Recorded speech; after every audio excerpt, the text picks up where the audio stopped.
नमस्ते। आप सब ठीक होंगे मैं आशा करता हूँ। जैसे कि क्लासेस हुए थोड़ा सा टाइम हो गया था, मैं भी थोड़ा बिज़ी हो गया था, कुछ एग्ज़ाम्स थे मेरे, सर भी थोड़ा बिज़ी हो गए थे, लेकिन अब हम रेगुलर कुछ ना कोई वीडियो अपलोड करेंगे आपके लिए।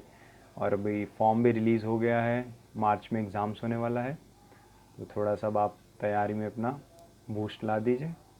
बाकी हम अपनी तरफ से भी एफ़र्ट पूरी तरह से डाल रहे हैं। आज जो हम शुरू करने जा रहे हैं वो है हमारा कंप्यूटर एंड आईटी, जो अपना सीयूईटी एंट्रेंस। ऑलमोस्ट अब काफ़ी सारे एग्ज़ाम्स में सीयूईटी की मैं बात करूँ तो जनरली कंप्यूटर के क्वेश्चंस काफ़ी पूछे जा रहे हैं। हमारे भी इसमें है, सिलेबस भी दे रखा है वेबसाइट से, आप चाहें तो डाउनलोड कर लें, तो टेलीग्राम पे भी आपको पीडीएफ दे दी गई है। तो कंप्यूटर एंड आईटी से पिछली बार भी ऑलमोस्ट 10 के अराउंड क्वेश्चन आए थे। तो ये इसे हम शुरू करते हैं ये सीरीज़ अपनी, और ये अगर आप कर लेंगे तो आपका जो और भी कंप्यूटर रिलेटेड जो क्वेश्चंस आते हैं, अगर आप एसएससी वगैरह में भी अपीयर हो रहे हैं या छोटे और गवर्नमेंट एग्ज़ाम्स जो हैं उसमें भी आपको काफ़ी हेल्पफुल रहेगा ये वीडियो सीरीज़। तो चलिए शुरू करते हैं हमारा लेक्चर। सबसे पहले फर्स्ट, व्हाट इज़ कंप्यूटर, जैसे डेफिनेशन की बात करेंगे हम। कंप्यूटर क्या होता है भाई। अब ये एक कैरेक्टर आपने देखा होगा 3 इडियट्स में थे, चतुर। अगर इनके स्टाइल में मैं आपको बताना चाहूँ तो डेफिनेशन है कि it is an electronic device that accept data from the user and processes that data to performing calculation and operation on it and generate desired output as a result.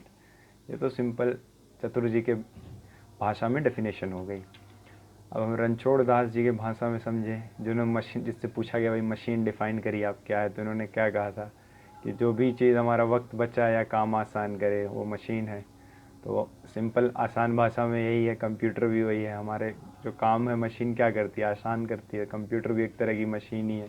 कैसे वो काम आसान करती है, हमारे साइट से वो डेटा लेती है, हम इनपुट कुछ देंगे, वो इस इनपुट पे एक्शन परफॉर्म करके आउटपुट जो है जनरेट कर देगा। ये सिंपल एक कंप्यूटर का काम है।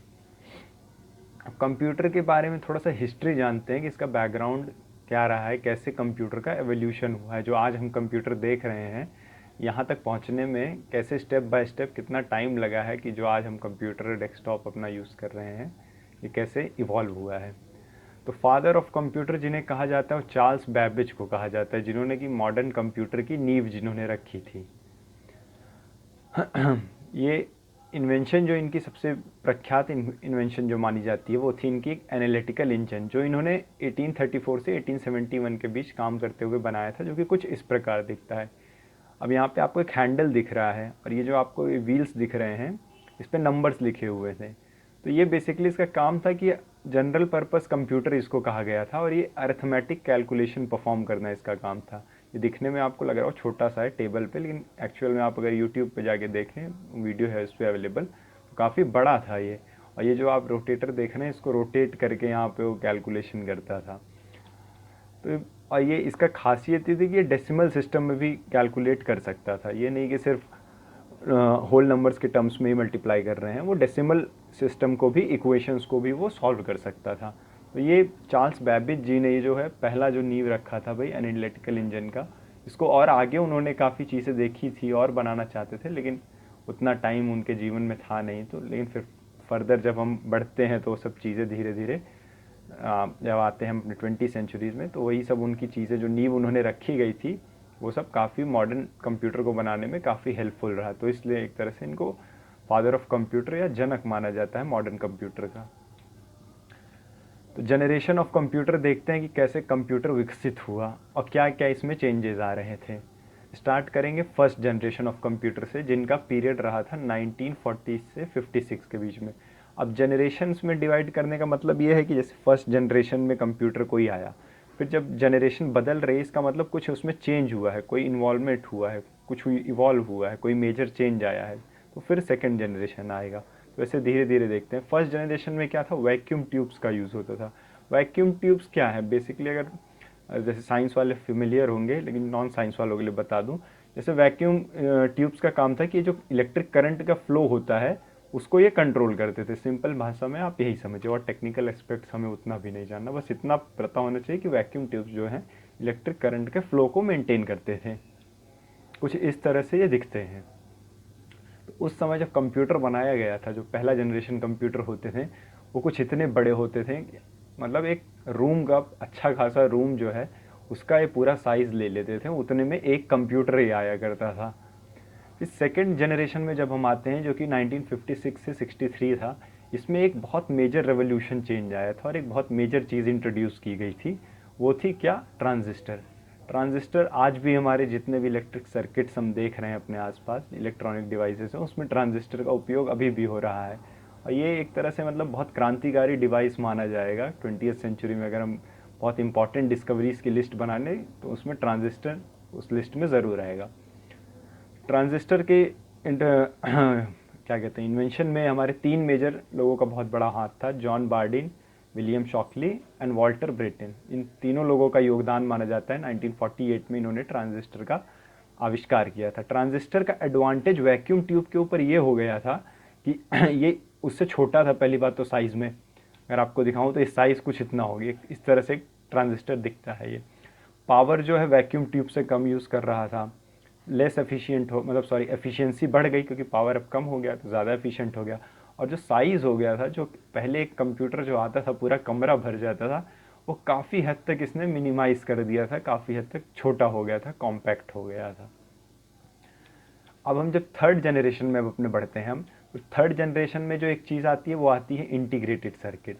इंटीग्रेटेड सर्किट्स में क्या हुआ कि हमने अब ट्रांजिस्टर्स जो हैं लार्ज और ज़्यादा ट्रांजिस्टर्स को जोड़ के एक इंटीग्रेटेड सर्किट बना दिया। इसमें क्या किया, ट्रांजिस्टर्स को ही कंबाइन कर करके एक और इंटीग्रेटेड सर्किट बना दिया। पहले जैसे अलग अलग ट्रांजिस्टर छोटे छोटे यूज़ किए जा रहे थे तो उससे और बड़ा हो रहा था, अब हमने ट्रांजिस्टर को ही कंबाइन कर दिया और आईसीज बना दिए जो कि कुछ इस प्रकार से दिखते हैं। इससे जो हमारा साइज़ है वो कंप्यूटर का और कॉम्पैक्ट हो गया और छोटा हो गया। अब हम फोर्थ जनरेशन में जब चलते हैं, फोर्थ जनरेशन में यहाँ से कहते हैं कि और बहुत मेजर एक इवॉल्व हुआ यहाँ से कंप्यूटर हमारा। यहाँ पे इंट्रोडक्शन होता है large scale integrated circuit LSI, और इसी एलएसआई को माइक्रो प्रोसेसर्स भी कहते हैं, जो कि आज के समय में कंप्यूटर्स में अभी भी यूज़ हो रहा है, जो इस तरह से दिखता है। एलएसआई क्या था, ये क्या था कि ये इसने छोटे छोटे आईसीज का कॉम्बिनेशन करके एक लार्ज इंटीग्रेटेड सर्किट बनाया, तो वो छोटी सी चिप के फॉर्म में आ गया।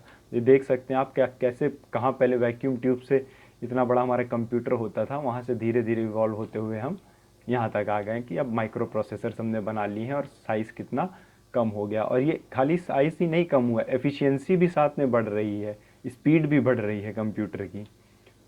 अब आते हैं फिफ्थ जनरेशन में, जो अभी तक चल रहा है, जो 1980s में शुरू हुआ और अभी तक हम यूज़ कर रहे हैं जो एट प्रेजेंट टाइम में, ये है super large scale integrated SLSI chips. आप देख सकते हैं आपका फिंगर नेल्स जितना आपका होगा उस साइज़ तक की अब हम चिप्स मैन्युफैक्चर करने लग गए हैं, जो कि आपके मॉडर्न कंप्यूटर्स में आजकल यूज़ होती है। साइज़ देखने कितना कम हो गया, इस वजह से जो आज के मॉडर्न डिवाइसेस हैं वो काफ़ी स्मॉल और छोटे हो गए हैं। अब आगे भी फिफ्थ जनरेशन के बाद आगे भी और काम चल रहा है, और भी स्पीड आगे बढ़ेगी करेगी, इन फ्यूचर आप देखेंगे उसे। तो ये है सर जॉन वैन न्यूमैन। इनका एक याद रखिएगा कि जो मॉडर्न कंप्यूटर आर्किटेक्चर रखा गया था इनमें इनका बहुत अहम योगदान था। इन्होंने जो फर्स्ट कंप्यूटर आर्किटेक्चर है 1948 में इन्होंने इंट्रोड्यूस किया था, जो हमने स्टार्टिंग में देखा। तो इनका नाम याद रखिएगा, जॉन वैन न्यूमैन। इन्होंने क्या किया था, फर्स्ट कंप्यूटर आर्किटेक्चर को इंट्रोड्यूस किया था। नेक्स्ट अब चलते हैं थोड़ा क्लासिफिकेशन ऑफ कंप्यूटर्स, या फिर कहूँ मैं इनको टाइप्स ऑफ कंप्यूटर्स। क्लासीफाई कैसे करते हैं, दो बेसिस में हम करेंगे। पहला साइज़ के बेसिस पे करेंगे क्लासीफाई, और एक वर्क के बेस पे क्लासीफाई करेंगे। साइज़ के बेसिस पे चार भागों में हम बांट लेते हैं साइज़ में। पहला भाग हमारा होगा माइक्रो कंप्यूटर, फिर आएंगे मेन फ्रेम कंप्यूटर, फिर मिनी कंप्यूटर, और फिर आएंगे सुपर कंप्यूटर। ये तो हमारे साइज के बेस पे हो गए। अब वर्क के बेस पे हमने तीन भागों में बांटा है, एक एनालॉग कंप्यूटर, डिजिटल कंप्यूटर और एक हाइब्रिड कंप्यूटर। एक एक करके स्टार्ट करेंगे बेस्ड ऑन साइज। साइज के बेस पे हम चारों को एक एक करके वन बाय वन देखते हैं। स्टार्ट करते हैं माइक्रो कंप्यूटर से। माइक्रो कंप्यूटर जो जनरली अभी हम यूज़ कर रहे हैं, हमारे लैपटॉप टीवी में जो यूज़ हो रहा है चिपसेट्स, और जो हमारे मोबाइल गैजेट्स हैं, ये जो अभी हम यूज़ कर रहे हैं इनको कहते हैं माइक्रो कंप्यूटर। ये सबसे ज़्यादा यूज़ किए जाने वाले और सबसे फास्टेस्ट ग्रोइंग मतलब सबसे ज़्यादा यूज़ किए जाने वाले पोर्टेबल कंप्यूटर्स ये हैं। डेस्कटॉप, टैबलेट, स्मार्टफोन एग्जाम्पल्स हमने देख लिया। अब आते हैं मेन फ्रेम कंप्यूटर्स में। मेन फ्रेम कंप्यूटर क्या होते हैं, ये जो माइक्रो कंप्यूटर्स होते हैं ये इनसे थोड़ा फास्ट होते हैं, इनसे ज़्यादा बड़े भी होते हैं साइज़ में, और स्पीड भी जो है इनकी फास्ट होती है। और इनका यूज़ बेसिकली लार्ज ऑर्गेनाइजेशन जैसे बिजनेस कॉरपोरेट हाउसेस वगैरह जो हैं वो ये करते हैं, क्योंकि इनका जो काम है वो डेटा को प्रोसेस करना है बड़े अमाउंट में। अब जैसे लैपटॉप है हमारा, मोबाइल है, तो ये तो हमें छोटे लेवल पे छोटा मोटा काम करना है, बेसिक काम करना है, एक्सेल पे शीट बनानी है, ठीक है वो कर लिया, छोटा मोटा काम कर लिया। लेकिन जब बड़े लेवल पे काम करना, फॉर एग्जांपल जैसे आप एग्ज़ाम देने जाएंगे, तो आप जब एग्ज़ाम देने जाएंगे तो लाखों लोग अपीयर हो रहे हैं कंप्यूटर पे, सब लोग अपना अपना एग्ज़ाम देंगे, उस पर इनपुट टाइप करेंगे, वो करेंगे, तो उतना सारा जो डेटा होगा वो सिर्फ एक सिंगल कंप्यूटर नहीं प्रोसेस कर सकता, उसके लिए हमें एक बड़ा कंप्यूटर चाहिए होगा, तो वो मेन फ्रेम कंप्यूटर होगा। तो जब आप एग्ज़ाम देंगे अपना जाके, अभी कंप्यूटर बेस्ड जो हो रहा है, तो सारे एग्ज़ाम जनरली वैसे ही हो रहे हैं, तो आप जब वो देते हैं तो उस इनपुट को जो है एक बड़ा मेन फ्रेम कंप्यूटर जो होता है वो उस डेटा को प्रोसेस करेगा, फिर आपका रिज़ल्ट तैयार करेगा, फिर वो आपका रिज़ल्ट पब्लिश करेगा। तो ये मेन फ्रेम कंप्यूटर्स का काम होता है। मेन फ्रेम कंप्यूटर्स के एग्जांपल्स कुछ हैं, IBM 17, IBM S390। IBM का एक देख लेते हैं, एक बहुत फेमस है ये, इंटरनेशनल बिजनेस मशीन्स। ये IBM एक कंपनी है, ये अमेरिकन कंपनी है ये। इसका काम क्या है, ये यही बिजनेस मशीन्स जो होती हैं करीब 1911 या 1912 से ये शायद एक काम कर रही हैं, एग्जैक्ट डेट मुझे नहीं याद है। इनका यही काम ही है, बड़े बड़े कंप्यूटर्स या इलेक्ट्रॉनिक सेक्टर से रिलेटेड ही इनका इन्वॉल्वमेंट रहता है, मशीन्स वगैरह बनाना। जैसे अभी आर्टिफिशियल इंटेलिजेंस काफ़ी तेज़ी पकड़ रहा है, तो उन सब फील्ड से रिलेटेड ही IBM का काम होता है, उसी सेक्टर से रिलेटेड काम करते हैं, मशीन्स वगैरह देना करना, दूसरों को सप्लाई करना, वो करना करते हैं। तो मेन फ्रेम कंप्यूटर्स में ये एक दो एग्जांपल्स हैं। नेक्स्ट हमारा थर्ड जो है हमारा मिनी कंप्यूटर है। ये होते हैं स्मॉलर होते हैं, नाम से जैसे आपको पता, मिनी माने छोटे, छोटे होते हैं, फास्टर होते हैं। इनकी जो कॉस्ट है वो मेन फ्रेम कंप्यूटर से कम होती है, ऑब्वियस है कम होगी क्योंकि मिनी है, छोटे हैं उनसे। लेकिन ये है कि इनका जो काम है ना वो मतलब कुछ छोटे, एक स्पेसिफिक फिक्स होता है कि भैया इन्हीं स्पेसिफिक कामों के लिए बनाए गए हैं। जैसे फॉर एग्जांपल अगर आपको 60s 70s की बात करें, या फिर एग्जांपल जैसे इंजीनियरिंग से रिलेटेड कुछ काम करना है आपको, या कुछ कंप्यूटर एडेड डिज़ाइन बनाने हैं, तो उसके लिए आपने एक मिनी कंप्यूटर बना लिया जिसमें कोई काम नहीं होगा, खाली आपने कहा कि भाई हाँ मुझे इंजीनियरिंग रिलेटेड कुछ काम करना है उस पर, तो वही रहेगा, सिर्फ वही चीज़ रहेगी उसमें, वही आप कर सकते हैं। या फिर आपने कुछ डिज़ाइन वगैरह बनाना है आपको, तो वो सिर्फ मिनी कंप्यूटर आपने एक लिया जो सिर्फ डिज़ाइन वगैरह बनाने के ही, उसी के ही काम आ सकता है। जैसे IBM 17 ये एक कंप्यूटर था, ये 1960s में, शायद 60s या 70s 60s के अराउंड आया था। ये एक टाइप का मिनी कंप्यूटर था। तो इसका बनाने का पर्पस था कि भाई अगर किसी को सिर्फ एक स्पेसिफिक टास्क के लिए ही कंप्यूटर चाहिए और बहुत ज़्यादा वो मतलब कॉस्टली ना हो, तो इसलिए मिनी कंप्यूटर को इंट्रोड्यूस किया गया था। फिर जन आता है जो सबसे हमारा फोर्थ है, इम्पॉर्टेंट है, सुपर कंप्यूटर्स जो आते हैं। ये जो होते हैं ये सबसे फास्टेस्ट हैं अभी तक, जो हैं ये सबसे फास्टेस्ट हैं और ये सबसे ज़्यादा महंगे कंप्यूटर्स हैं। ऑब्वियस है, आम आदमी या बिजनेस हाउसेस भी ये सब यूज़ नहीं कर सकते, अफोर्ड करना या यूज़ करना उनका नहीं। इनकी जो स्पीड होती है ये इंपॉर्टेंट है, ये फ्लॉप्स में मेज़र की जाती है। जैसे गाड़ी की स्पीड हम किलोमीटर पर आवर में मेज़र करते हैं, वैसे कंप्यूटर की भी अपनी डेटा प्रोसेस करने की स्पीड है। तो जो सुपर कंप्यूटर है उसकी डेटा प्रोसेस करने की स्पीड को फ्लॉप्स में मेज़र किया जाता है, जिसका मतलब है फ्लोटिंग पॉइंट ऑपरेशन पर सेकेंड। अब सुपर कंप्यूटर जो है इनका नॉर्मल आपका इस तरह नहीं है कि एक्सेल बना रहे हैं हम, पेंटिंग कर रहे हैं, पावर पॉइंट, इसके लिए नहीं यूज़ होते हैं। ये होते हैं वेदर फॉरकास्ट, न्यूक्लियर रिसर्च में मिलिट्री एजेंसीज यूज़ करती हैं, या फिर साइंटिफिक रिसर्च जैसे स्पेस प्रोग्राम से रिलेटेड, इन सब चीज़ों से रिलेटेड इनका जो है यूज़ होता है। ये कुछ इस तरह से दिखते हैं। ये फ्रंटियर, ये एक सुपर कंप्यूटर है, ये वर्ल्ड का अभी तक का एट प्रेजेंट जिस समय ये वीडियो बना रहे हैं हम, अभी जो है ये सबसे फास्टेस्ट है। फ्रंटियर जो है, हो सकता है मे बी 3 महीने 4 महीने बाद या अगले महीने हो सकता है चेंज हो जाए। वैसे जनरली वो क्वेश्चन पूछेगा नहीं कि सबसे फास्टेस्ट कौन है, क्योंकि वो चेंज हो सकता है अभी। तो ये, लेकिन ये याद होना चाहिए आपको कि ये एग्ज़ाम में पूछ सकता है कि फ्रंटियर क्या है या फुगाकू क्या है।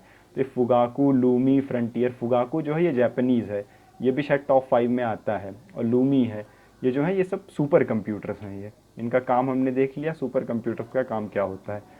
अब हम अपने कंट्री के भी रिस्पेक्ट में बात कर लेते हैं कि सुपर कंप्यूटर्स में हमारी क्या स्थिति है, हम क्या कर रहे हैं इस फील्ड में। हमने जो अपना पहला सुपर कंप्यूटर बनाया था वो था परम 8000, ये इसका नाम है, और ये हमने बनाया था 1991 में। 1991 में हमने अपना पहला फर्स्ट सुपर कंप्यूटर तैयार किया था। इसको तैयार किसने किया था? सीडेक ने। सीडेक एक ऑर्गेनाइजेशन है जिसका हेडक्वार्टर जो है पुणे महाराष्ट्र में है। इसका फुल फॉर्म आपका है centre for development of advance technology. इन्होंने ही हमारा पहला जो सुपर कंप्यूटर था परम 8000 बनाया था। और भी कई सारे सुपर कंप्यूटर्स हैं, वो उनकी वेबसाइट पे अगर आप सीडेक की जाएँ तो वहाँ पे कई सारे अब तो बनाए हैं उन्होंने। परम ब्रह्म, परम युवा, परम ईशान। अभी जो प्रेजेंट एक न्यूज़ में आया था, ये 2023 की न्यूज़ में था कि जो हमारे पास जो सबसे फास्टेस्ट सुपर कंप्यूटर है, अभी इंडिया के पास जो सबसे फास्टेस्ट सुपर कंप्यूटर है वो है ऐरावत। ऐरावत नाम से है ये। और ये वर्ल्ड रैंकिंग में अगर हम बात करें तो ये 75th रैंक पे आता है टॉप 500 सुपर कंप्यूटर्स में। 75th रैंकिंग हमने अचीव कर ली है, तो एक मेजर अचीवमेंट है हमारे लिए, ये याद रखिएगा। अब अभी तक हमने क्लासिफिकेशन साइज़ के बेस पे देखा, चार देख लिया हमने। अब हम आते हैं वर्क के बेस पे देखते हैं। तो वर्क के बेस पे जो सबसे पहले हमारा आता है वो आता है analog computer. Analog computer basically क्या है? ये जॉब ओरिएंटेड कंप्यूटर्स थे। इनका सब बनाने का सिंपल मोटिव था कि कुछ बेसिक अर्थमेटिक और लॉजिकल ऑपरेशन जैसे इनको काम करना। फॉर एग्जांपल जैसे स्पीडोमीटर गाड़ी का बनाया गया था। यहाँ भाई गाड़ी आप एक्सेलेटर दबा रहे हैं, वो कर रहे हैं, तो वो कितना किलोमीटर पर आवर में जा रहा है उसको कैलकुलेट करके वो स्पीडोमीटर आपको स्पीड दिखा रहा है। तो ये भी एक तरह का क्या है, एक एनालॉग कंप्यूटर है। या फिर जो सेस्मियोग्राफ होता है आपका, जो जैसे सेस्मियोग्राफ आपने सुना होगा, ये डिवाइस होता है जैसे अगर अर्थ के अंदर कोई डिस्टर्बेंस हो रहा है या वॉल्केनिक इरप्शन होता है तो वो जो वेव्स ड्रॉ करता है वो उसके लिए एक मशीन जो यूज़ हम करते हैं वो सेस्मियोग्राफ होता है। तो ये एग्जांपल्स हैं कुछ एनालॉग कंप्यूटर्स के। ये स्पेसिफिक जॉब ओरिएंटेड, याद रखें जॉब ओरिएंटेड ये बनाए गए हैं, कुछ स्पेसिफिक टास्क ये परफॉर्म करेंगे। फिर आते हैं डिजिटल कंप्यूटर। डिजिटल कंप्यूटर जो हम यूज़ कर रहे हैं, हम सबके हाथ में इस समय है, मोबाइल होगा या लैपटॉप जिस पे भी आप वीडियो देख रहे हैं, डेस्कटॉप है आपका, तो ये सब एग्जांपल्स हैं डिजिटल कंप्यूटर्स के। ये खाली मैथमेटिकल ऑपरेशंस नहीं परफॉर्म करते। जैसे हमने एनालॉग में देखा कि वो स्पीड बता रहा है, या सेस्मियोग्राफ सिर्फ डिस्टर्बेंस हुई तो कितनी डिस्टर्बेंस हो रही है वो सब उस हिसाब से ग्राफ ड्रॉ कर रहा है। तो डिजिटल कंप्यूटर हैं, ये आपके मैथमेटिकल ऑपरेशंस तो करेंगे ही, इसके अलावा मल्टीमीडिया का भी हम काफ़ी काम लेते हैं इन पे। जैसे ग्राफिक डिज़ाइनिंग हो गया, साउंड वगैरह, म्यूज़िक सुनना, वो सुनना, और भी तरह का हम इसका काम ले रहे हैं। तो ये डिजिटल कंप्यूटर्स हैं। हाइब्रिड कंप्यूटर्स फिर आते हैं थर्ड टाइप पे। हाइब्रिड कंप्यूटर क्या है? दोनों का कॉम्बिनेशन। इनमें एनालॉग प्लस डिजिटल दोनों का तड़का आ गया। तो दोनों का तड़का जब लगा दिया हमने तो क्या तैयार हो गया हमारे पास? Hybrid computer. हाइब्रिड कंप्यूटर के एग्जांपल्स की बात करें, हॉस्पिटल्स में आपने देखे होंगे जो मशीन्स यूज़ होती हैं, वहाँ पे आप देखेंगे तो वहाँ पे दोनों मिक्स है। एनालॉग का यूज़ भी हो रहा है, जैसे यहाँ पे देखें आप, ये एक तरह से मशीन, एक एनालॉग मशीन यूज़ हो रहा है, और डिजिटल का भी यूज़ हो रहा है। तो एनालॉग प्लस डिजिटल दोनों का कॉम्बिनेशन जो है। ईसीजी जो अपना हार्ट रेट हमारा ये मेज़र करने में बताता है, दिल का धड़कन वगैरह कैसे चल रहा है क्या है, वो आपने हॉस्पिटल्स में वो देखा होगा वो मशीन। तो वो हाइब्रिड कंप्यूटर्स का एग्जाम्पल है। आगे चलते हैं। नेक्स्ट अब हम देखते हैं कंपोनेंट्स ऑफ कंप्यूटर। कंप्यूटर को हमने 3 पार्ट्स में बेसिकली डिवाइड किया है, 3 कंपोनेंट्स में देखेंगे हम। स्टार्ट करते हैं हमारे पहले कंपोनेंट से जो कि है input and output. Input output क्या है? जैसे अब हम पहले कंप्यूटर को कुछ ना कुछ इनपुट प्रोवाइड करते हैं। जैसे हमने फर्स्ट स्लाइड में देखा था कंप्यूटर की डेफिनेशन में कि कुछ इनपुट आप देते हैं, कंप्यूटर उसको प्रोसेस करके हमें एक आउटपुट रिजल्ट देता है। तो वैसे जब हम इनपुट करते हैं तो इनपुट करते हैं कीबोर्ड यूज़ करेंगे आप, या तो माउस यूज़ करेंगे, उसके थ्रू ही आप इनपुट करेंगे। अब कैसे यूट्यूब पे आप कोई वीडियो देखना हो तो आपने चैनल का नाम टाइप किया, सर्च किया, इनपुट दिया, फिर आपसे उधर से उसने प्रोसेस किया, यूट्यूब के एल्गोरिदम ने उसे प्रोसेस किया, फिर आपको आउटपुट के तौर पे वो जिस भी चैनल पे आप जाना चाह रहे थे, जो वीडियो देखना चाह रहे थे, उसको दिखा दिया। तो पहला कंपोनेंट जो हमारा हो गया इनपुट एंड आउटपुट हो गया। इनपुट के लिए जैसे कीबोर्ड, माउस, ये सब डिवाइसेस यूज़ करते हैं। आउटपुट में हमारा मॉनिटर जो हो गया, मोबाइल स्क्रीन, लैपटॉप स्क्रीन, ये हमारा आउटपुट मशीन की तरह काम करती है। जैसे प्रिंटर है, आपको कुछ प्रिंट चाहिए, आपने कमांड दिया, प्रिंट दे देगा वो आपको। उसने क्या किया? आउटपुट प्रोसेस किया आपका। दूसरा कंपोनेंट आते हैं, ये इंपॉर्टेंट है, ये है सेंट्रल प्रोसेसिंग यूनिट, सीपीयू। और सीपीयू को ही हम कहते हैं क्या? Brain of computer. इसी को कंप्यूटर का ब्रेन कहा जाता है। इसी से सब जो है काम है जो हो रहा है आपका। तो सीपीयू बेसिकली होता क्या है? अभी तो जैसे पहले तो हमने देखा था वैक्यूम ट्यूब जब होती थी कितना बड़ा बड़ा वो कंप्यूटर होते थे, लेकिन धीरे धीरे जैसे टेक्नोलॉजी, ट्रांजिस्टर इंट्रोड्यूस हुआ, धीरे धीरे हम माइक्रो प्रोसेसर के लेवल पे आ गए थे कि हमने छोटा छोटा छोटा करते हुए आज इतना छोटा प्रोसेसर बना लिया है कि अब हम मोबाइल में भी काफ़ी हद तक जो कंप्यूटर वाले काम जो पहले के मोबाइल में नहीं हो पाते थे, अब वो काफ़ी हद तक कई सारे हम कंप्यूटर के काम अपने मोबाइल में भी कर पाते हैं। उसका कारण क्या है कि जो प्रोसेसर है उसकी कैपेसिटी जो है धीरे धीरे बढ़ती जा रही है। तो काम कैसे करता है सीपीयू, ये हम देखते हैं। बेसिकली सीपीयू ही जो है वो सारे इंटरनल और एक्सटर्नल डिवाइसेस को जो है हमारे कंट्रोल करता है। अब ये आपके पास जो फोटो देख रहे हैं, इसमें मैंने 3 डिवाइसेस के मदरबोर्ड को लिया है। जो पहला है ये वाला, ये हमारा डेस्कटॉप का है, ठीक है। जो दूसरा ये है, ये मैंने लैपटॉप का लिया है फ़ोटो। और जो ये तीसरा है ये मैंने एक लिया हमारे एक मोबाइल डिवाइस का। अब ये जो होते हैं यही हमारे जो है मदरबोर्ड है, मेन सर्किट बोर्ड है। अब जैसे डेस्कटॉप में आप देखेंगे, आपको अगर अपना माउस है या प्रिंटर है या कीबोर्ड है, कुछ भी है, तो आपको क्या करना पड़ेगा, इसी मदरबोर्ड से आपको कनेक्ट करना पड़ता है। अपना जो भी डिवाइस है, स्पीकर है, वो है, इसी से आप कनेक्ट करते हैं। लैपटॉप के केस में भी क्या होता है, कीबोर्ड जो होता है इसी मदरबोर्ड से आगे कनेक्ट होता है, वो आपको डायरेक्ट केबल के थ्रू नहीं उसमें कनेक्ट करना होता है। लेकिन अगर आपको माउस अलग से कनेक्ट करना है तो उसके लिए आपको फिर इसी मदरबोर्ड से कनेक्ट करना होता है।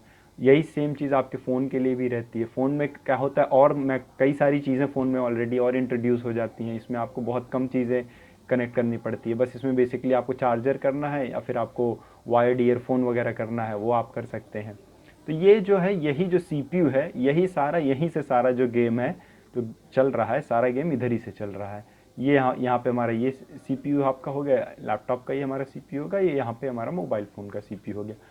यही जो है ये सारा डेटा को ले रहे हैं, प्रोसेस कर रहे हैं और आउटपुट जनरेट कर रहे हैं। अब कैसे कर रहे हैं वो 3 स्टेप्स में करते हैं, बारी बारी अब हम इन 3 स्टेप्स को देखते हैं। तो पहला जो स्टेप होता है वो होता है अरिथमेटिकल लॉजिकल यूनिट।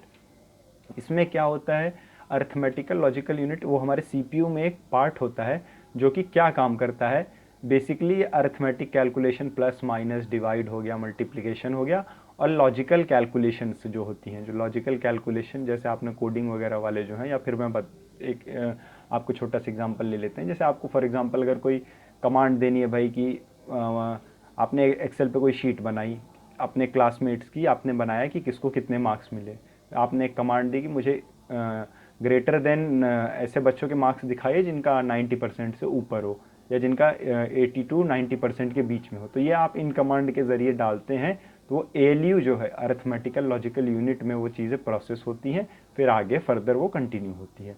अब सेकेंड पार्ट एक आता है, रजिस्टर्स होते हैं। रजिस्टर का क्या काम है, ये क्या करता है, ये इन्फॉर्मेशन होल्ड करता है, जो कि किसे देनी है, ALU को इसको देनी है।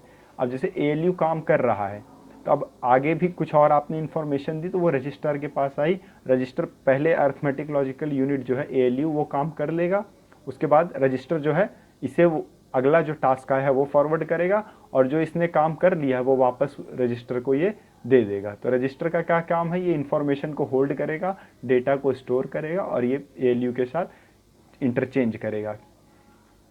और इन सब के ऊपर, इन दोनों के ऊपर कौन बैठता है, इन दोनों के ऊपर बैठता है कंट्रोल यूनिट। नाम से ही जैसे कंट्रोल करता है ये इन्हें।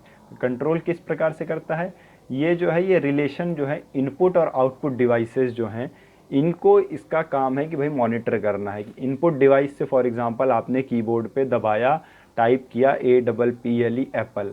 अब रजिस्टर के पास इंफॉर्मेशन गई, रजिस्टर ने भाई प्रोसेस किया कि हाँ भाई पहला लेटर A आया है, ALU ने जो है उसको प्रोसेस किया, ठीक है, A भेजा, फिर इसने स्टोर किया, फिर आगे P आया है, फिर LI ऐसे दिया। तो उसने एग्जाम्पल के तौर पे मैं कह रहा हूँ कि एप्पल फिर हो गया, रजिस्टर के पास आया, कंट्रोल यूनिट के पास आया, कंट्रोल यूनिट ने ही इनपुट से लेके आया था, अब कंट्रोल यूनिट ही जो है आउटपुट की तरफ आपके मॉनिटर पे भाई फ्लैश आ जाएगा, यहाँ भाई आपने एप्पल टाइप किया है।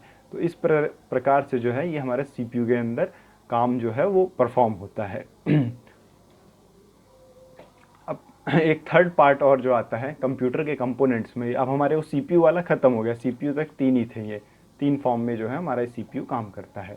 अब आगे आते हैं मेमोरी यूनिट्स पे। मेमोरी यूनिट भाई, मेमोरी क्या है, अगर मेमोरी होगी आपकी तभी तो डेटा को आप होल्ड करेंगे। अगर आपका खाली दिमाग, सोचिए दिमाग होता, दिमाग चलता, और लेकिन स्टोर करने के लिए कहीं आपको याद रखने के लिए कुछ नहीं होता, अगर कोई स्टोरेज कैपेसिटी नहीं होती तो आप सब भूल जाते। आप रोज़ सुबह उठते हैं, अगर आपका स्टोरेज नहीं है याद रखने का, आपको नहीं पता है, तो आप ये भी भूल जाते हैं ब्रश करना है, नहाना है, या ये काम करना है, या कुछ आपको जो भी काम अपना आपने सोच के रखा वो आप अगर स्टोरेज होगा ही नहीं तो वो कहाँ जाएगा, वो भूल जाएगा, दिमाग से निकल जाएगा। तो मेमोरी जो है क्या करती है, डेटा और इंस्ट्रक्शन को कंप्यूटर्स के टर्म्स में कहूँ तो होल्ड करती है। अब मेमोरी भी हम दो टाइप की देखेंगे, एक प्राइमरी मेमोरी है, एक सेकेंडरी मेमोरी है। प्राइमरी मेमोरी जो है सबसे पहले देखते हैं, प्राइमरी मेमोरी में भी दो टाइप्स आती हैं, रैम और रोम। रैम और रोम में क्या फ़र्क है ये देखते हैं। सबसे पहले देखते हैं रैम को। रैम का काम क्या है, it directly provide the required information to the processor. Processor को जो भी ज़रूरी इंफॉर्मेशन चाहिए वो कौन देता है, रैम प्रोवाइड करता है।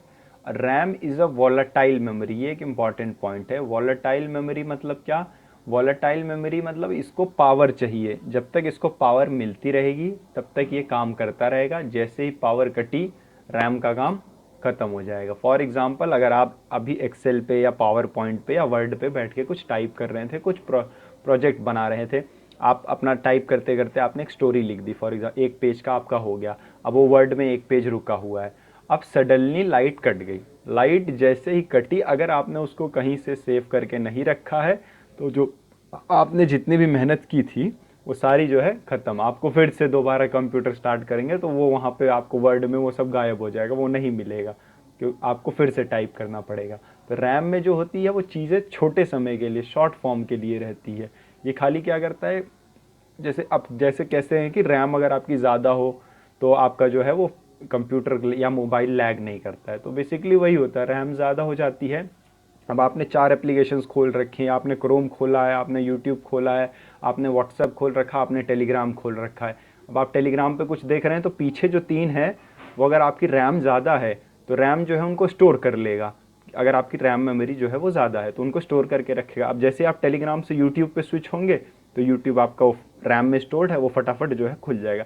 लेकिन अगर आपका रैम जो होता है वो कम होता है, मेमोरी कम होती है, तो क्या होता है वो कुछ ही एप्लीकेशंस को पीछे रख पाता है और कुछ को डिलीट कर देगा, वो अपने आप ही हटा देगा या रीस्टार्ट कर देगा। फॉर एग्जांपल आपने टेलीग्राम खोल रखा है, आपके 1 ही GB रैम है, अब आपने 4 टैब खोल रखे हैं अपना, टेलीग्राम से आप फिर वापस गए यूट्यूब में, जैसे गए यूट्यूब क्या आप रीस्टार्ट होने लग जाएगा, फिर से दोबारा से इनसे होम पेज पे वो आ जाएगा। लेकिन रैम अगर आपका ज़्यादा रहता है तो फॉर एग्जांपल आपने किसी चैनल पे खोल के रखा है, यहाँ मैं इस चैनल का वीडियो देख रहा था, तो आप स्विच करेंगे तो वापस आप जहाँ पे आपने छोड़ा था वहीं पे आप आ जाएंगे। तो ये याद रखना है कि ये खाली टेम्परेरी स्टोरेज प्रोवाइड करता है डेटा का, ठीक है। और ये किसको प्रोवाइड करता है, जो डेटा जो होता है प्रोसेसर को प्रोवाइड करता है।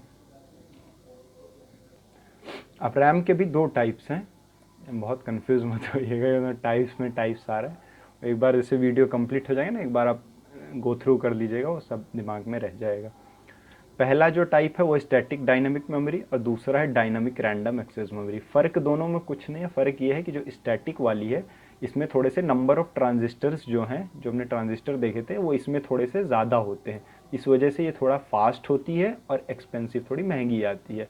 और एक होती है डायनामिक रैंडम एक्सेस मेमोरी, ये थोड़ा स्लो होती है, इसी वजह से ये थोड़ा सस्ते में आपको मिल जाएगी। तो ये 2 तरह की होती है, ये दोनों में फ़र्क क्या है वो भी हमने देख लिया। नेक्स्ट अब हम मूव करते हैं रोम पे। रोम क्या है, रोम हमारी है रीड ओनली मेमोरी। इसका काम है, इस पे जो डेटा चढ़ गया वो आपके पास परमानेंट आपके कंप्यूटर में रहेगा, ठीक है। और ये एक नॉन वॉलेटाइल मेमोरी है। In non volatile memory in sense मतलब कि वो उसको ज़रूरत नहीं है आपकी, अगर पावर चली गई वो चली गई तो आपका डेटा नहीं उड़ जाएगा। फॉर एग्जांपल आपने फ़ोन में अभी PDF डाउनलोड करके रख लिया, ठीक है, अगर आप डाउनलोड कर रहे हैं, फॉर एग्जांपल वो डाउनलोड हो रही थी और आपका फ़ोन स्विच ऑफ हो गया, पूरा नहीं डाउनलोड हुआ, तो उस केस में तो वो आपका फाइल उड़ गई, फिर आपको दोबारा डाउनलोड करना पड़ेगा, स्टार्ट करेंगे। लेकिन अगर आपने उसको डाउनलोड कर लिया है, अब वो रोम में आपके आ गई, अब आपका फ़ोन अगर बंद भी हो जाए, वो भी हो जाए, आप उसको दोबारा इन सेंस कभी भी चार्ज करके चालू करेंगे तो देखेंगे वो आपको वहाँ पे आपके फोल्डर में आपको मिल जाएगी। तो रोम का ये काम है। रोम में क्या होता है, जो डेटा रहेगा आपके पास एक बार परमानेंटली जो है वो रिसाइड करेगा कंप्यूटर पे। और ये एक नॉन वॉलेटाइल मेमोरी इसीलिए होती है। वॉलेटाइल हमने देखा था क्या, जिसको पावर रिक्वायर होगी रन करने के लिए, ये नॉन वॉलेटाइल मेमोरी, इसको पावर की रिक्वायरमेंट नहीं होती है। जैसे कैसे आपके पास पेन ड्राइव में आपने कोई फाइल डाल के रख दी, छोड़ दी, अब आप 10 दिन बाद 1 महीना बाद भी अपना पेन ड्राइव लगाएंगे, करेंगे, आपको फाइल दोबारा वो मिल जाएगी। अब आते हैं सेकेंडरी मेमोरी पे। प्राइमरी मेमोरी देख ली हमने, अब हम सेकेंडरी मेमोरी बेसिकली क्या है, ये डेटा स्टोर करने के लिए यूज़ होती है। एक बार इस पर डेटा आपने डाल दिया, फिर आपको कोई इंस्ट्रक्शन देने की ज़रूरत नहीं है, परमानेंटली वो जो डेटा है उस पर पड़ा रहेगा। जनरल जो हम सारे यूज़ करते हैं, मेमोरी कार्ड, हार्ड डिस्क जो कि लैपटॉप में हमारे और डेस्कटॉप्स में यूज़ होती हैं। फ्लॉपी डिस्क है, ये पहले यूज़ होती थी पुराने टाइम पे, अब काफ़ी कम हो गया। फ्लॉपी डिस्क कम क्या मतलब अब आता ही नहीं है। पेन ड्राइव हो गई, सीडी ड्राइव हो गई। सीडी ड्राइव भी अब धीरे धीरे जैसे चलन जो है इसका ख़त्म होता जा रहा है, लेकिन फिर भी हमें याद रखना है इनकेस अगर वो पूछ लेता है स्टोरेज डिवाइसेस इनमें से कौन कौन से हैं। पेन ड्राइव है, ऑप्टिकल डिस्क है या फ्लॉपी डिस्क, ये याद रखिएगा। फ्लॉपी डिस्क भी क्या है, एक तरह का स्टोरेज डिवाइस है ये, ठीक है, स्टोरेज डिवाइस है। नेक्स्ट अब आगे बढ़ते हैं, मेमोरी मेजरिंग यूनिट्स। अब जैसे जब हम गाड़ी चलाते हैं, ठीक है, तो गाड़ी जब हम चलाते हैं तो उसकी हम स्पीड को मेज़र करने के लिए हमारे पास कुछ ना कुछ यूनिट है। यहाँ भाई 10 किलोमीटर की स्पीड से चल रही है, 20 किलोमीटर स्पीड से चल रही है। या फॉर एग्ज़ाम्पल जब हम और उससे फास्ट को मेज़र करते हैं, फॉर एग्ज़ाम्पल जैसे हम जहाज़ को मेज़र करना हो या लाइट की स्पीड को मेज़र करना, तो और बड़ी बड़ी यूनिट्स का जो है हम यूज़ करते रहते हैं। तो वैसे जब हम इसमें भी जो हमारे कंप्यूटर में जो है, जब हम मेमोरी को मेज़र करना हो तो मेमोरी मेज़रमेंट के लिए क्या यूनिट यूज़ होती है वो देख लेते हैं। ये टेबल है, एक बार आप उसको याद रखिएगा। मिनिमाइज मतलब थोड़ा सा वो कर लेंगे, आप खुद ही याद हो जाएगा, वो एक बार देख लेंगे। एक बिट में जो होता है वो बाइनरी डिजिट होता है। आपको पता है कि कंप्यूटर जो है वो 0 और 1 के फॉर्म में डेटा लेता है। हमें लगता है कि हम ए टाइप कर रहे हैं तो कंप्यूटर के उस पर भी ए ही टाइप होके हो जा रहा है, वो ए के टाइप में वो नहीं लेता, वो 0 या 1 के फॉर्म में लेता है। वो बाइनरी फॉर्म होती है। अगर आपने थोड़ा बहुत आपको आइडिया हो, पढ़ा हो बाइनरी डिजिट्स क्या होती है, कि बाइनरी डिजिट्स में आप कैसे कोड लिखते हैं 1001, वो उस टाइप का कुछ है। जनरल इंसेंस याद रखिए कि बाइनरी फॉर्म मीन्स 0 और 1 के फॉर्म में कंप्यूटर डेटा को लेता है। तो जो सबसे छोटी यूनिट है वो क्या है, बिट। और 8 बिट जब मिल जाती हैं, जब 8 बिट्स कंबाइन होती हैं तो वो क्या बनाती हैं, एक बाइट बनाती है। और जब 1024 बाइट्स बनती हैं, आती हैं, तो क्या बनाती हैं, 1 किलो बाइट बनाती हैं। फर्दर फिर ये 124 वाला ही नंबर अब कंटिन्यू चलेगा। अब 124 किलो बाइट्स जब बन आएंगी तो ये बन जाता है आपका 1 मेगाबाइट। फिर आपका 1024 मेगाबाइट जब आएंगे तब ये आपका बन जाता है 1 गीगाबाइट। फिर आपका 1024 गीगाबाइट जब आता है तो ये आपका बनाता है 1 टेराबाइट। ऐसे फर्दर हम जाएंगे, पेटाबाइट, एक्साबाइट, जेटाबाइट, योटाबाइट और आगे तक ऐसे फर्दर जा रहा है, ठीक है। तो ये याद रखिएगा, सबसे स्मॉलेस्ट जो होती है बिट होती है 8 बिट। अगर पूछे, ये पूछ सकता है कि एक बाइट में कितने बिट, याद रखिएगा 8 बिट्स होते हैं। उसके बाद फिर आपको दिक्कत नहीं आएगी। फिर 1024 बाइट से आप केबी बना लेंगे, किलो बाइट, फिर 1024 उससे बना लेंगे आप मेगाबाइट। ये थोड़ा सा ध्यान रखिए ना, बाइट और बिट, इसमें कई बार एग्जाम में वो थोड़ा सा खेल कर सकता है। कई बार आप कभी ये पूछ लेगा 1 किलो बिट में कितना होगा ये बताइए, तो आप 1024 मत लगा के आ जाइएगा, उसको पहले बाइट्स को बिट में कन्वर्ट करिएगा फिर उसको बताइएगा, ठीक है। ये ध्यान रखिएगा, थोड़ा सा बिट बाइट्स वाले में कन्फ्यूजन होता है। एक बार इसको लिख के ना प्रैक्टिस कर लीजिएगा ना, बस ये वाले ऊपर के जो ये 3-4 हैं, बस ये फिर क्लियर हो जाएगा, फिर आपको नहीं दिक्कत होगी। आगे चलते हैं, हम इनपुट एंड आउटपुट डिवाइसेस देख लेते हैं। छोटा सा ही टॉपिक है ये भी। अब कंप्यूटर जो है अपने इंटरनल एक्सटर्नल इन्वायरमेंट्स में कैसे वो इंटरेक्ट कर रहा है। जो मदरबोर्ड हमने देखा उसमें हमने देखे थे कई सारे पोर्ट थे, उसमें उसी पे हम अपना कीबोर्ड माउस कनेक्ट कर रहे हैं, उसी पे हम अपने स्पीकर और प्रिंटर और भी जो डिवाइसेस हैं मतलब सब उसी पे कनेक्ट हो रहा है वो।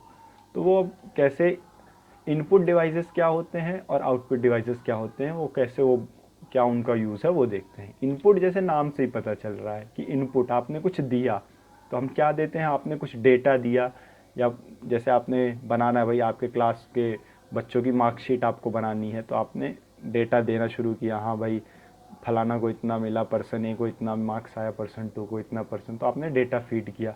फिर एक होता है कमांड, या फिर आपने कोई कमांड दी, फॉर एग्जांपल भाई आपने अपने म्यूज़िक उसमें प्लेयर खोला, उसमें आपने भाई कहा कि हाँ भाई ये गाना बजाने आप प्ले करना है, सर्च किया आपने, एंटर दिया, आपने कमांड दिया, तो वो क्या कर रहा है, आप कीबोर्ड या माउस का अपना यूज़ करके इनपुट क्या करना है, उसको इनपुट कंप्यूटर को प्रोवाइड करना है कि आपने उस इनपुट को अब आगे आप प्रोसेस करिए। तो इनपुट डिवाइसेस कौन कौन से होते हैं, कीबोर्ड माउस जो है, कीबोर्ड माउस जैसे हमारा इनपुट डिवाइसेस हो गया। माउस का जो इन्वेंशन है वो डगलस एंगलबर्ट नाम के एक शख्स ने किया था 1963 में। जो स्टार्टिंग में माउस था वो कुछ इस प्रकार से दिखता था आज के कंपैरिजन में। आज का जो खैर हमारा माउस जो अब हम यूज़ करते हैं वो कुछ इस तरह से दिखता है। तो ये वाला जो माउस है ये 1991 में इंट्रोड्यूस हुआ था। ये वाला जो अभी ऑप्टिकल सेंसर बेस्ड होता है, इसमें आप अगर नीचे देखेंगे तो एक रेड लाइट जल रही होती है। वो रेड लाइट को ही वो सेंस करके, जो उसके माउस के अंदर सेंसर है उसी के हिसाब से कर्सर जो मेरा मूव कर रहा है उसी को सेंस करके कर रहा है। लेकिन जो स्टार्टिंग में जो माउस जब पहला आया था तो वो 1963 में वो कुछ इस प्रकार से दिखता था। ठीक है, और कुछ इनपुट डिवाइसेस देख लेते हैं। जॉयस्टिक, गेम पैड हो गया, कुछ इस तरह से दिखते हैं जॉयस्टिक और गेम पैड। जैसे गेम वगैरह आपने खेला हो कभी, तो इनका भी काम क्या है, आप अब यहाँ पे गेम खेल रहे हैं फॉर एग्जांपल, अब आपको चाहिए हमें मेरी कार आगे बढ़े, रन करे। आपने इसको प्रेस किया, इनपुट किया, कंप्यूटर के पास क्या जा रहा है, कमांड जा रहा है। तो कमांड दे रहे हैं आप, तो ये क्या हो गया, एक तरह का इनपुट डिवाइस हो गया। ग्राफिक टैबलेट हो गया, जैसे आप ड्राइंग करते हैं या जैसे टीचर वगैरह लोग पढ़ाने में भी, ऑनलाइन क्लासेस में पढ़ाई में भी यूज़ करते हैं। तो क्या कर रहे हैं, इस पर आप कुछ लिख रहे हैं, वो कर रहे हैं, ड्रॉ कर रहे हैं, फर्दर वो आगे कंप्यूटर प्रोसेस करके उसको अपने और बड़ी स्क्रीन पे मॉनिटर पे ड्रॉ कर रहा है। बायोमेट्रिक सेंसर, आप एग्ज़ाम हॉल में जाएंगे, एग्ज़ाम हॉल में अगर आप एग्ज़ाम देने जाते हैं तो वहाँ पे भी देखा होगा आपका थंब प्रिंट जो है वो लिया जाता है स्कैन करने के लिए। तो भी क्या करता है, आपने इनपुट ही दे रहे हैं आप कंप्यूटर को, हाँ भाई मैच करिए कि ये जो पर्सन है सही है कि नहीं।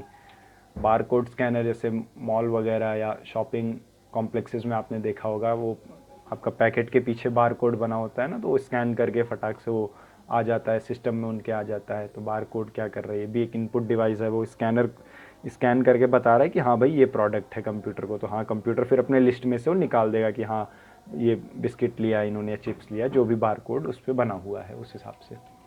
अब हम आते हैं आउटपुट डिवाइसेस पे। आउटपुट डिवाइसेस जो इनपुट दिया, अब इनपुट दिया तो भाई इनपुट आपने कुछ दिया तो उसका आउटपुट चाहिए ही चाहिए।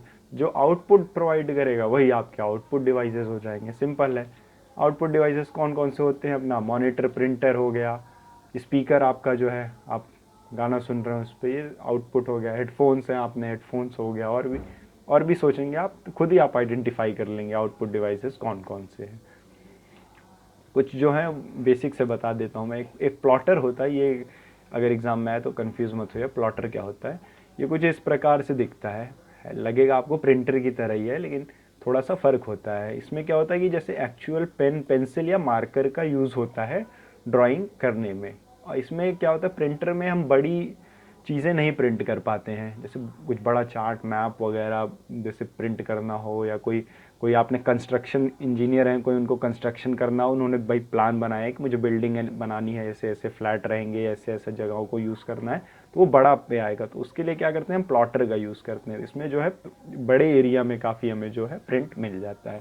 तो ये भी क्या दे रहा है हमें, हमने कमांड दिया कंप्यूटर को, वो फर्दर प्रिंट करके दे रहा है। क्या हो गया, आउटपुट डिवाइस हो गया। That's it. तो ठीक है फिर, थैंक यू आप सबका यहाँ तक देखने के लिए। कोई डाउट हो आप पूछ सकते हैं। ये जो पावर पॉइंट है इसका मैं PDF बना के ग्रुप पे आपको सर जो हैं वो शेयर कर देंगे आपको। फर्दर आपको कुछ डाउट है बताइए, फिर नेक्स्ट क्लास में हम फिर मिलते हैं। Thank you.